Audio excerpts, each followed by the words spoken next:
आज की वीडियो में हम एक और चैप्टर कवर करेंगे who will cry when you die का। Learn to say no gracefully कि तमीज़ से इखलाक के दायरे में रहकर दूसरों को काम ना करने को आप कैसे मना कर सकते हो। मतलब आपकी ज़िंदगी में जब आपका पर्पस आपको क्लियर होगा तो आप अल्टीमेटली अपने विजन पे फोकस करोगे और दूसरों को ना कर दोगे।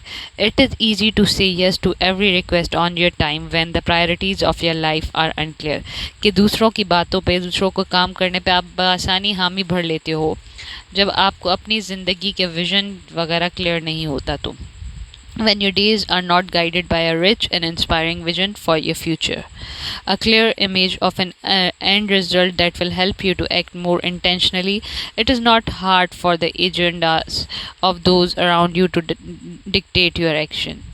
कि यहाँ पे बताया गया है कि जब आपका दिन जो है वो उसमें कोई गाइडेंस नहीं होती, आपके पास कोई फ्यूचर का विजन नहीं होता, आपके पास कोई क्लियर इमेज नहीं होती कि मुझे क्या करना है और क्या रिज़ल्ट मुझे अचीव होगा, तो फिर ये बहुत ही आसान होता है उन लोगों के लिए, दूसरों के लिए, कि वो आपके एक्शंस को अपने तरीके से अपने तौर से चलाएं या डिक्टेट करें। As I wrote in the leadership wisdom from the monk who sold his Ferrari, इन्होंने अपनी किताब, ऑथर ने अपनी दूसरी किताब the monk who sold his Ferrari में लिखा है, if your priorities doesn't get scheduled into your planner, other people priorities will get put into your planners। कि अगर आप अपनी तरजीहात को अपने कैलेंडर में, अपने स्केड्यूल में जगह, प्लानर में जगह नहीं दोगे तो दूसरे लोगों की तरजीहात आपकी तरजीहात के ऊपर हावी हो जाएंगी और आपके प्लानर्स में दूसरे लोगों को या आपके कैलेंडर में दूसरे लोगों की तरजीहात जो हैं वो उनको सिग्निफिकेंट मिलेगी और उनको टाइम मिलेगा और आपकी तरजीहात जो है या आपकी प्रायोरिटीज़ वो धरी की धरी रह जाएंगी। The solution is to be clear about your life highest objective and then to learn to say no with grace. कि अब इसका हल क्या है कि आप अपने प्लान्स को या अपने प्रायोरिटीज़ को कैसे सिग्निफिकेंस दे सकते हो। उसका हल यही है कि आपको अपने ज़िंदगी का मेन मकसद क्लियर होना चाहिए और आप इस चीज़ को सीखो कि आप कैसे किसी को मना कर सकते हो, ग्रेसफुल वे में किसी को सलीके से कैसे जो है काम करने से मना कर सकते हो। The Chinese says Chuang Tzu told the story of a man who first sought for a महाराजा। कि एक चाइनीज़ बंदे ने कहानी बताई एक आदमी की जो कि तलवारें बनाता था महाराजा के लिए। Even at the age of 90 साल की उम्र में भी his work was carried out with exceptional precision and ability. कि 90 साल की उम्र में भी वो जो काम करता था वो बहुत ही बारीक बीनी से काम करता था और बड़ी काबिलियत से काम करता था। No matter how rushed he was, he never made even the slightest slip. भले कितनी भी जल्दी में उससे कहा जाए पर वो कभी भी अपने काम में कोई गलती नहीं करता था, कोई भी ज़रा बराबर भी गलती नहीं होती थी। One day the maharaja asked the old man, एक दिन महाराजा ने उस बुजुर्ग आदमी से पूछा, is this a natural talent और is there some special technique that you use to create your remarkable results. के ये जो है आपको कुदरती ये टैलेंट मिला हुआ है या कोई ख़ास तौर तरीका है जो आप इस्तेमाल करते हो कि आपको रिज़ल्ट बेहतरीन आते हैं। तो उन्होंने जवाब दिया, it is concentration on the essentials. कि मैं बुनियादी चीज़ों पे, बुनियादी बेसिक चीज़ों पे बहुत ज़्यादा जो है कंसंट्रेट करता हूँ। रिप्लाइड द सोर्ड क्राफ्टर, तलवार बनाने वाले ने जवाब दिया, I took to forge a sword when I was 21 year old. मैंने 21 साल की उम्र से तलवारें बनाने का काम शुरू किया। I didn't care about anything else, मैं किसी और चीज़ का ख्याल नहीं रखता।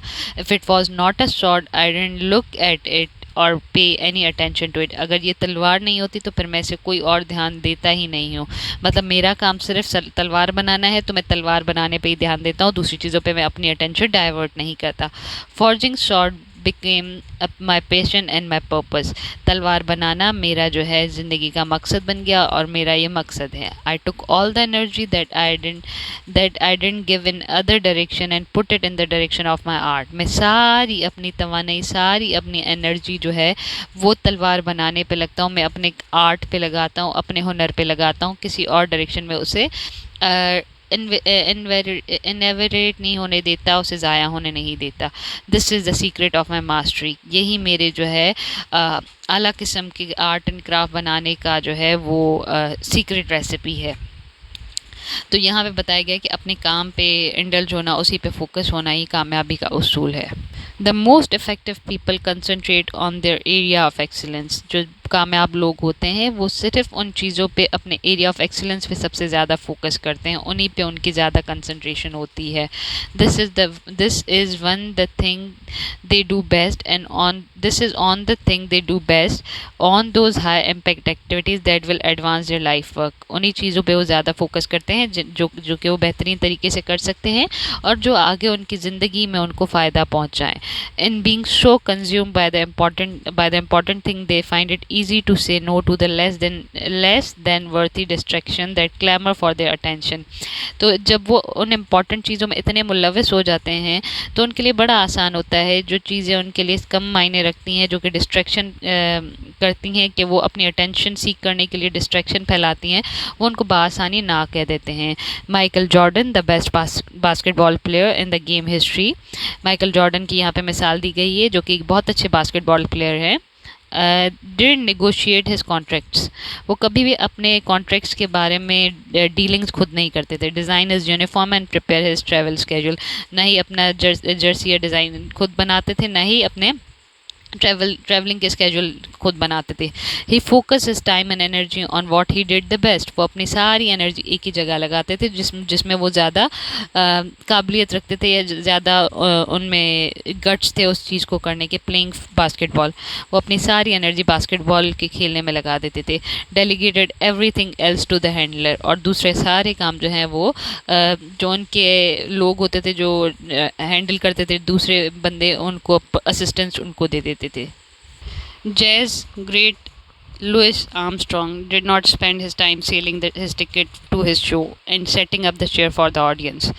लुइस आर्मस्ट्रॉन्ग जो है वो जैज़ प्ले करते हैं, गाना गाते हैं, तो वो उनके बारे में बताया है कि वो भी अपना टाइम को टिकट बेचने या ऑडियंस के लिए कुर्सियाँ सेट करने में नहीं लगाते। He concentrate on his point of brilliance. उनका जो मेन फोकस है या उनमें जिस चीज़ में उनको महारत है वो उस पर फोकस करते हैं। प्लेइंग द ट्रम्पेट, कि वो अपना बाजा बजाने पे जिसमें उनको महारत है वो उस पर ज़्यादा फोकस करते हैं। Learning to say no to the non essential will give you more time to devote to the things that have the power to truly improve the way you live and help you to leave the legacy you know in your heart you have destined to leave।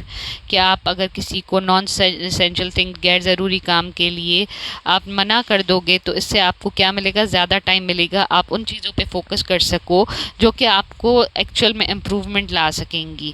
जैसा कि आपकी ज़िंदगी को उस तरीके से बनाएंगी कि जैसे कि आप जो है ज़िंदगी में अपने लिए पीछे लेजेसी छोड़ जाओ, जैसे आपका दिल चाहता है कि आप दुनिया को जाते हुए छोड़ते जाओ।